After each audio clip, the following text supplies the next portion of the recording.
Yo, so Crime 101. This is the brand new film from Bart Layton, who wrote and directed. Okie dokie. The film is produced by. Okay. Okay, here we go. Tim Bevan, Dimitri Doganis, Eric Fellner. We have got Grayson, Shane Salareno, Darren Schelzinger, Chris Hemsworth, and Bart Layton. It is executive produced by Sarah Jane Wright, Bergen Swanson, Peter Stroughton.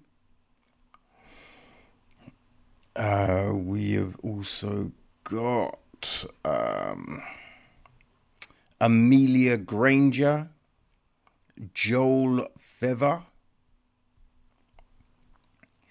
and we have got line production Sharif.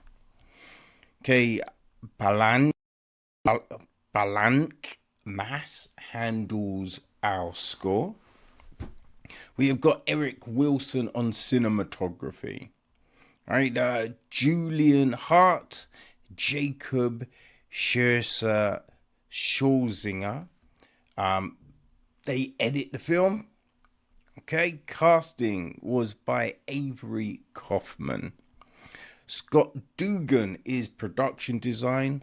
Art direction, we have Kush Bharati, Eric Chawan Jion, Adam A. Makin, Dan Webster, Chris Wyatt.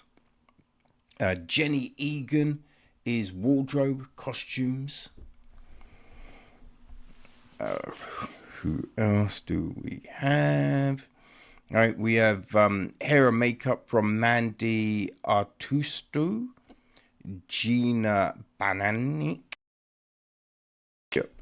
Nani Casalias, Francesca Cavallaro, Alexis Continent, Alison Grandiosos, Jason Chandler Petus, Christian Saya, Matteo Silvi, Lauren Winger. Okay. And people handling all the stunts we saw were Alex Anganastidis, Brian Avery, Colt Barnes, Eddie Beckett, Chino Binamo, Dan Brown, Richard Burden, Troy Castaneda, Eliza Coleman, Callie Crowell, Nicole Day, Kevin Durr, Danny Downey, James Embry, Greg Fitzpatrick, Louise Forsley, Quentin Franco, AJ Farah, Josh Freed, Jeremy Fry, Luke Gomes, Chad Carrero Jr., Bobby Holland-Hanton, Jimmy Hart, Terry Jackson, Paul Lacovra, Cottis, Colby Lemo, Jalil J. Lynch, Brittany Marcotte, Nikki McGee, Jeff Milburn, Alan Paddleford, Chris Palereno, Aaron D. Parker, Kyle Porter, Lamont, Jimmy N. Roberts, Colt Rogers, Casey Rutherford, Ross Scarfhorn, Brett Schmidge, Daniel Stevens, CJ Stewart, Ryan Stews, Jason Tubbs, James Velch III, Ernie Vigil, Callie Kearns, and Alex Wexo. Okay, so that takes us to our cast, and this was an impressive cast, people. We have a great selection of actors doing their thing in this film.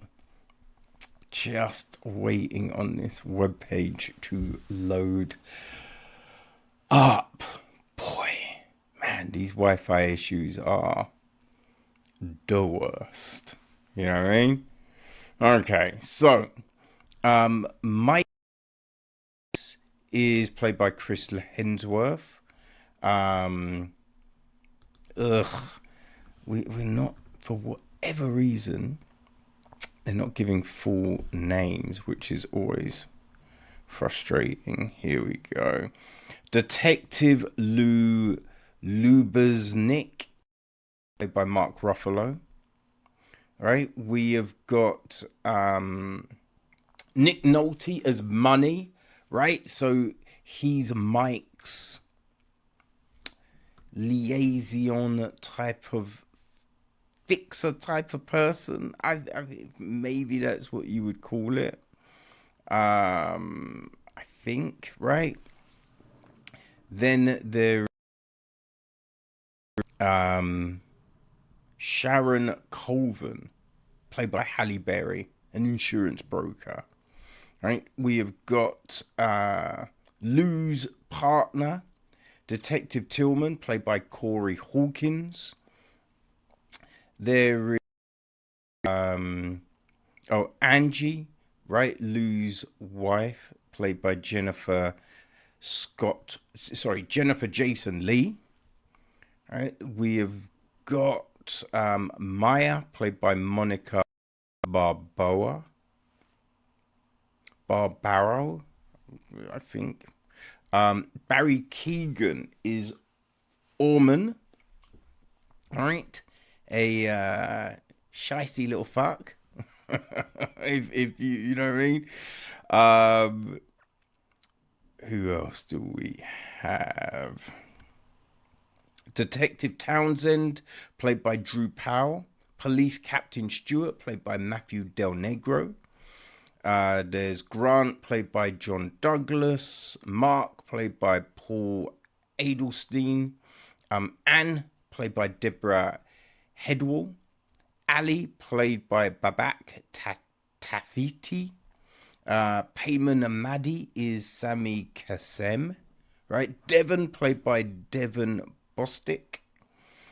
Stephen Monroe, played by Tate Donovan. Okie dokie. Right, let's see. I think that's all our main group. There might be... is there anyone else worth mentioning?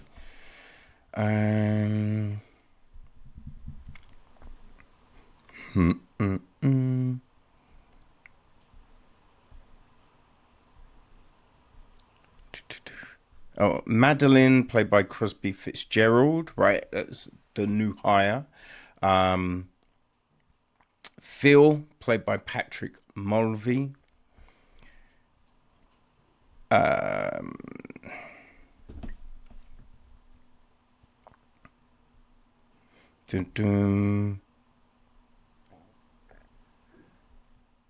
Yeah, no, I think that's our main lot, essentially. Right there, you know, obviously there's other people that frequent the place, but that's our key crew, I would say.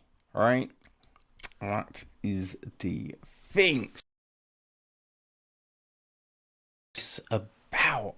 There's yeah, it's fascinating. Oh, I will say, right, this is it's an adaptation of a novella, right, from Don Winslow. The novella dropped in 2020, I believe. You know? So, but it is one of those things of, right, a novella is mad short, obviously, right? So, what did they fill out, right? What other changes were made? You know, does it end exactly the same? I'm not sure. But, yeah, it's based on a novella of the same name. So, set against the sun-bleached grit of Los Angeles, right, we weave a tale of an thief whose high-stakes heists unfolding along the iconic 101 freeway. That's big, right? Because you see Crime 101, you think, oh, they're just like, crime, right? These are the basics of crime. But no, it's along the 101 freeway, right? So, yeah, these heists have mystified police. When he eyes the score of a lifetime with hopes of this being his final job, his path collides with a disillusioned insurance broker who is facing her own crossroads, forcing the two to collaborate. Determined to crack the case, a relentless detective closes in on the operation, raising the stakes even higher. As the multi-million-dollar heist approaches, the line between hunter and hunted begins to blur, and all three are forced to confront the cost of their choices and the realization that there's no turning. Right? Ooh, that is it. Now, it's one of those things, right? Because I'd heard about this film for a while, and it was kind of intriguing, especially when you see everyone that's in it. So you're like, okay, how are we, how are we approaching this? What are we going to do? And it all starts off with a kind of a meditation voiceover, which is kind of something that's a run through, right? So we have this meditation voiceover, and we see multiple groups, groups and people getting ready for things. Right? We see Sharon, we see Mike, we see these two guys going to do an actual job for a jeweler's, right? So we just see all of these different things, and they do that thing, right, of and they do it through the film. It's one of those slick little camera moves, right? You see one person say, put on a white shirt, and then we're still on the white shirt, and as we pan up, it's someone else, right? And it's back and forth, kind of that. So we have kind of those montages, right? But as we open up, right, we see all of this stuff go down, and you're wondering, okay, at what point is this going south, right? Who is going to be the person? And it all breaks, but it's all very slick, right? That's the thing with this film. It is very slick, And it's funny because they reference in the film the Thomas Crown affair, right? Now, they're referencing the original, the Steve McQueen version. And yeah, if you like the Thomas Crown affair, right? Those kind of films, Bullet even, I think this is going to work with you, right? If you're an Ocean's fan, right? I think this will work for you. It is, as I said, it's slick as fuck, people. It really is. And there is a style to it all, right? We do have, it is a smart story,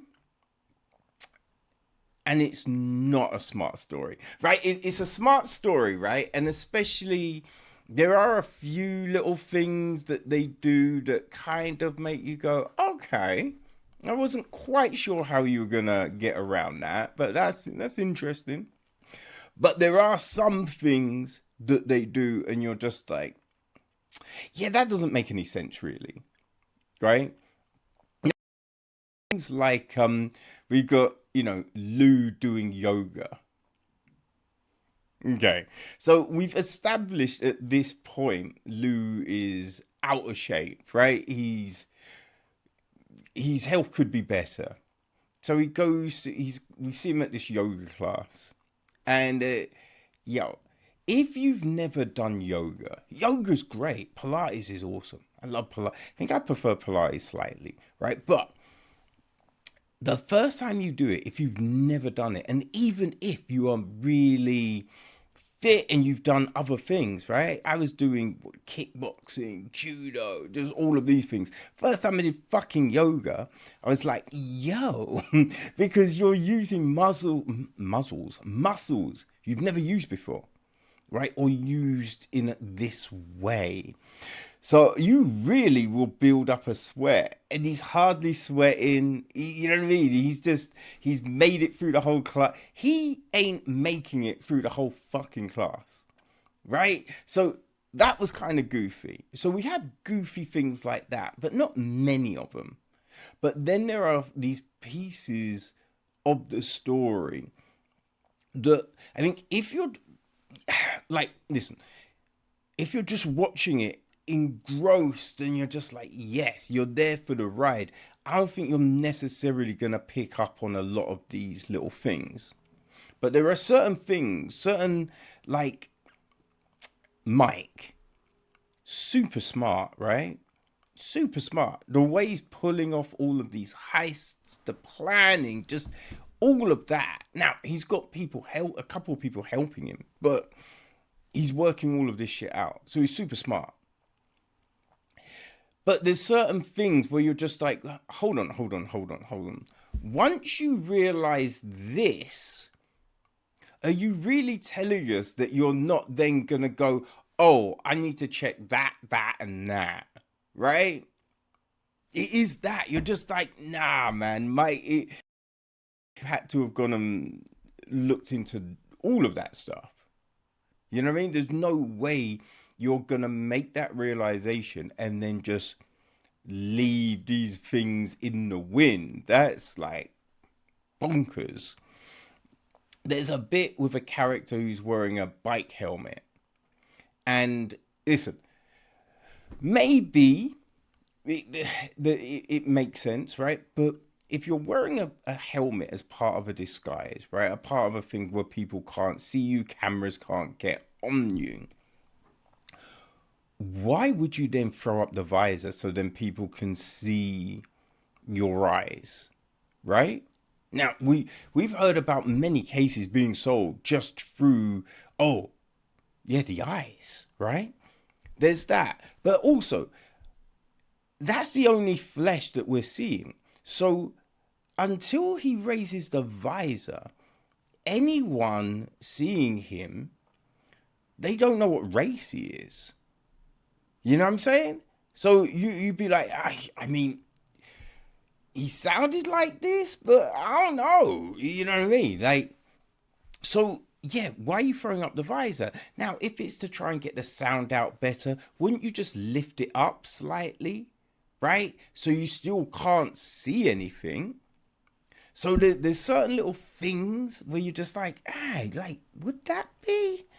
I don't know, man. Like, right? There's things like that. There are other things like, I guess it's certain people alive, right? When we've seen people that they're willing to do certain things, and you're just like, oh, would they? Would they? I think we get to a point in the film where you know how it's all gonna lay out, right? You're like, okay, well, I figure that and boom boom, because how else are they gonna do it, right? And yes, it does end the way I suspected. I took my buddy along, and halfway through I'm like, okay, so this is gonna be the shit. And that's exactly what happened. Now, I wasn't mad at it. I'm like, I still enjoyed it. But as I said, there are decisions that get made where you're just like, yeah, but why? Why would they, like, give that person, you know, a pass, as it were, and maybe not that person, or why would you do this and not that?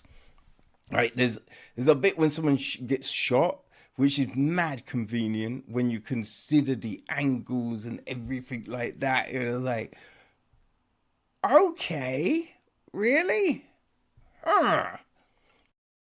It's, you know, there are those things, right? But here's the thing, though. But it is still a decent film. Because as I said, these are things that if you're really paying attention, you might be like, are we doing this?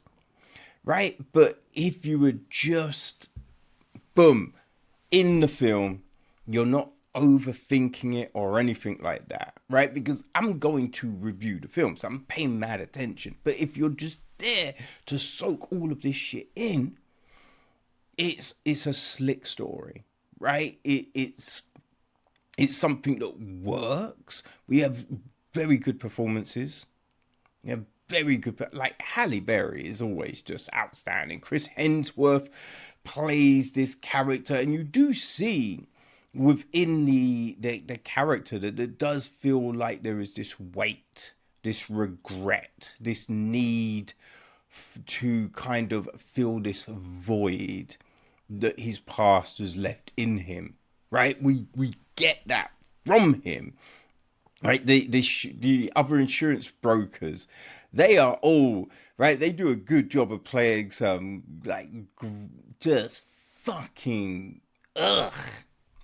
just terrible people, right? This little boys club, these fucking weasels who are not going to, you know what I mean, just be honest, right? They're not going to actually fulfill promises that they've made to Sharon, right? So they do a good job. You know what I mean? Like, Barry Keoghan is very good. I mean, he's always pretty great, right? He's very good in this. You know, the cast is great.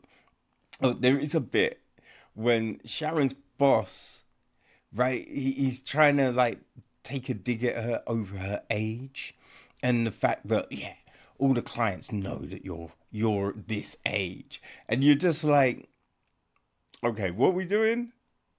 Really? That's what we're saying. Because, yo, Halle Berry is, you know what I mean, fit as a motherfucker, right? Like, you don't look at Halle Berry and go, oh, she's real. In this is like, she's 53. You're not looking at Halle Berry and go, she's 53, right? You're looking at Halle Berry and just being like, Halle, yo, I've got this fine ass woman talking to me. Okay. Right? So that's a bit kind of laughable. If you want to try and, you know, do that, you gotta put someone in that does look a little older.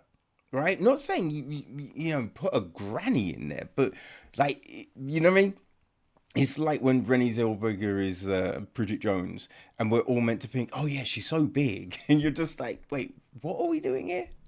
Like, what is this? She ain't big. Like, come on now, people.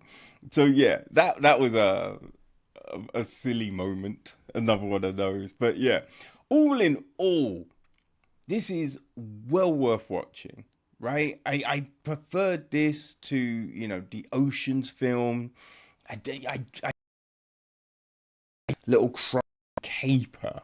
So yeah, I think if you are a fan of this genre of films, right? If you like, you know, Lincoln Lawyer and just all of those things, right? Was it Runaway Jury?